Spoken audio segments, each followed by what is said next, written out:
여러분 안녕하세요. 반갑습니다. 저는 영혼으로 노래하고 마음으로 이야기하는 이야기꾼 호연입니다.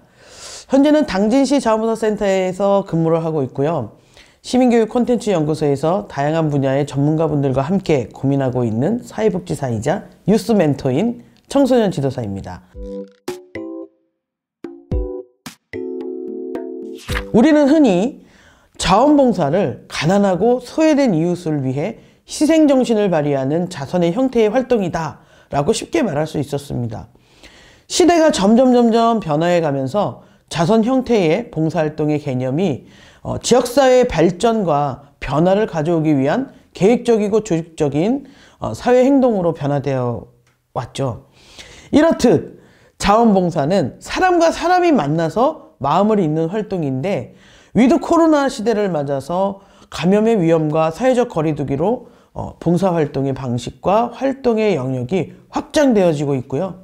이제는 누구나 일상에서 봉사활동이 실천될 수 있는 자유로운 비대면 방식의 새로운 자원봉사 문화로 전개가 되고 있습니다. 그럼 새롭게 등장하게 된 자원봉사 활동 영역 3가지를 살짝 소개해 드리도록 하겠습니다. 첫 번째로는 키트형 활동입니다. 이 활동은 비대면 활동으로 집이나 소그룹 형태로 다양한 키트를 통해서 물품을 제작하고 나누는 활동입니다. 또 두 번째로는 빅데이터형 활동입니다. 휴대폰 앱을 활용해서 커뮤니티 매핑 활동이나 또 일상생활에서의 각종 실험을 통한 리빙맵을 통해서 안전이나 환경 등 사회 문제 현상에 대해 모니터링하고 또 분석하고 또 그것을 데이터화해서 다양한 정책을 제안하는 그런 활동을 말합니다. 마지막 3번째로는요, 플로깅형 활동입니다. 플로깅형은 자신의 취미와 환경 봉사활동이 결합된 활동으로 걷기나 조깅을 하면서 쓰레기를 줍는 활동입니다. 첫 번째로는 비대면 프로그램의 종류와 영역이 확장되었다는 겁니다. 예를 들면 내 집 앞이나 또 우리 동네 눈 치우는 활동이나 또 비대면으로 환경정화 활동인 플로깅 활동이나 집에서 실천할 수 있는 탄소 다이어트 활동과 같은 프로그램들이 확대되고 실행되고 있다고 하는 겁니다. 두 번째로는요, 지역사회 변화를 위한 자기주도형 봉사활동, 즉 봉사학습 활동으로 본인이 스스로 기획하고 실행하고 평가해보는 다양한 캠페인 활동이나 미래 진로와 연계한 그렇게 연동이 된 온라인 체험 부스 활동과 같은 온라인을 통한 진로 체험 축제, 그리고 자원봉사가 결합이 된 프로그램들이 등장하고 있다는 겁니다. 즉 먹여주는 봉사가 전환되어 스스로 만들고 나누는 봉사활동으로 변화하고 있다는 겁니다. 스스로 만들고 나누는 봉사는 청소년 자기주도 봉사활동의 대표적이라고 할 수 있습니다. 이러한 청소년 자기주도 봉사활동은 여러 가지 효과가 나타나는데요. 스스로 프로젝트를 기획하고 수행하는 과정에서의 과제관리 역량이 발달되고 다른 구성원들과의 협력을 통한 동료관계가 습득될 수 있다고 이야기합니다. 또한 봉사활동 과정에서 자신의 능력을 발견하고 개발할 수 있는 기회가 마련되고요. 또 자발적인 참여를 통해서 지속성과 참여의식이 향상되기도 하고 현실을 그대로 받아들이기보다는 새로운 가능성을 발견할 수 있는 능력이 향상된다고 말하고 있습니다.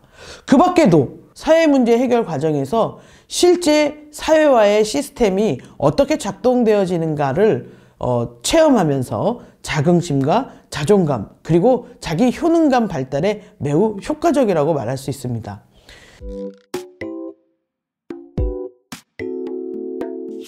자기주도 봉사활동의 참여 형태를 보면 지역사회와 공동체에서 발견한 문제점이나 관심 있는 주제를 선택을 해서 진행되어지기 때문에 지역사회를 만나는 아주 중요한 경험학습의 기회가 될 수 있다고도 합니다. 자, 그럼 기존 봉사활동과 자기주도형 봉사활동의 차이점이 뭔지 한번 살펴보도록 하겠습니다. 자기주도형 봉사활동의 준비 단계를 보면 기존에 1365나 드볼이나 봉사단체 홈페이지에서 검색해서 신청하는 형태였죠. 그런데 이제는 주변 탐색을 통해서 활동 목표를 설정하고 활동 계획서를 작성하면서 시작된다는 점입니다. 활동 단계에서는 기존의 활동에만 참여했던 형태가 아니라 활동 진행에 대한 과정을 기록하고 활동 후에 평가가 이루어진다는 점이고요. 마지막 평가 단계에서는 참여 내역서를 뽑아서 제출하거나 확인을 받는 형태였다고 한다면 활동 보고서를 작성하고 제출해서 승인을 받는 형태로 변화가 되었다는 겁니다. 광명시 자원봉사센터의 사례를 먼저 말씀을 좀 드리도록 하겠습니다. 총 7번의 만남을 통해서 활동이 전개가 되었는데요. 첫 번째 만남에서 자기주도형 자원봉사 활동을 원하는 청소년들을 만나서 교육과 또 오리엔테이션이 진행이 되었습니다. 두 번째 만남에서는 본격적인 만남과 소통이 이루어지게 됩니다. 우리들이 어떤 관심을 가지고 이곳에 모였는지 우리들의 관심사를 찾아보는 그런 시간을 가졌습니다. 세 번째 만남에서는 우리들의 관심사를 통해서 어떤 활동의 욕구가 있는지 활동의 가치를 찾아보고 각자의 생각을 서로에게 공유하는 시간을 가져봤고요. 네 번째 만남에서는 본격적으로 자기주도형 봉사활동의 시작인 활동 계획을 수립해 보았습니다. 관심사에 따라서 총 2개의 모둠으로 나눠졌고 또 내가 할 수 있는 봉사활동에 대해서 아이디어를 모으는 그런 시간으로 진행이 되었습니다. 그리고 5번째 만남을 통해서 아이디어를 구체화시켰고 또 구체화된 계획을 또 수립을 해 보았습니다. 찾아갈 대상을 선정하고 각자의 역할이 무엇인지 정해보기도 하고 그리고 어떤 내용으로 진행될지 좀 더 구체적으로 실현 가능할 수 있는 세부 계획을 세워 나갔습니다. 6번째 만남에서는 계획한 것들을 실천해보는 시간을 가졌습니다. 아이들과 컵타 교실을 진행하면서 다소 실수도 하고 할 수도 있었었고 또 불특정 다수를 만나서 헌혈 캠페인 하는 것이 참 쉽지 않았다라는 이야기들을 좀 하게 됐습니다. 그래서 마지막 7번째 만남을 통해서는 활동했던 전반적인 과정들을 평가하고 서로 격려하고 지지하고 또 다음에는 어떤 활동을 할 수 있을까라고 방향을 수립하고 또 각 모둠별로 성과를 공유하는 등 매우 민주적이고 성숙된 청소년 시민의 모습을 볼 수 있었습니다. 이러한 과정들을 보면서 여러분들은 어떤 생각을 가졌을까요? 여러분들도 충분히 할 수 있는 것이죠. 그죠? 더 보람 있는 일들을 더 많이 만들어낼 수 있지 않을까 이런 생각이 듭니다. 첫 번째로는요. 충청남도 당진시 자원봉사센터에서 활동을 펼치고 있는 청소년 미래운영위원회라고 하는 동아리입니다. 청소년 미래운영위원회는 청소년들이 주체가 되어서 지역사회의 문제를 개선하고 또 긍정적인 인식의 변화를 도모해서 공동체의 의식 함량을 추구하는 활동으로 교통분과, 복지분과, 문화분과, 환경분과 이렇게 4개의 분과로 진행되어지고 있습니다. 연도별로 진행되어진 내용들을 한번 살펴보면 해가 거듭되면서 청소년들의 생각이 확장되어지고 있는 것을 볼 수가 있겠습니다.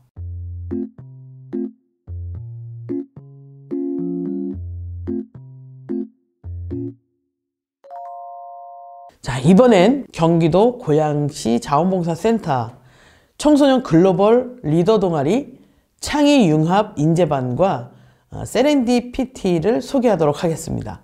청소년 글로벌 동아리는 진로와 연계한 활동을 운영한다는 점에서 매우 모범적이라고 할 수 있겠습니다.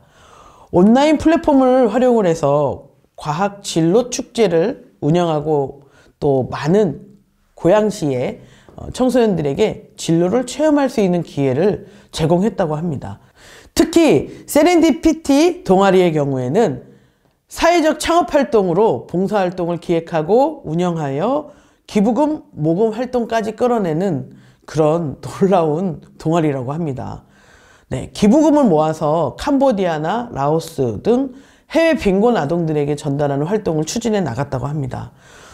또한 코로나19 극복을 위한 활동을 기획해서 독도 경비대를 위한 편지 작성과 또 천연 소재 마스크 제작 활동을 통해서 독도 경비대에 발송하는 등의 활동을 전개해 나갔고요. 또 키링이나 전자파 차단 스티커를 직접 기획하고 제작해서 비대면으로 판매해서 그 수익금을 가지고 위안부 할머니의 일상생활 지원금으로 지원하는 등 자원봉사의 뛰어난 가치를 깨닫고 사회 변화에 따라서 비대면 활동으로 나눔을 실천하는 멋진 활동을 하고 있다고 합니다.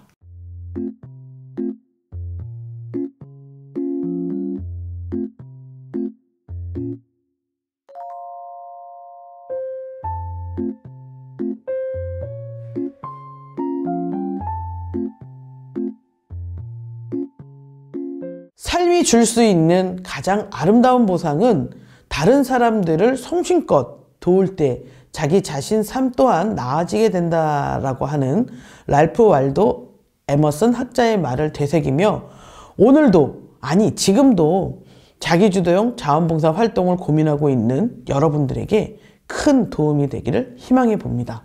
언제나 여러분들을 응원합니다. 지금까지 영혼으로 노래하고 마음으로 이야기하는 이야기꾼 호연이었습니다. 감사합니다.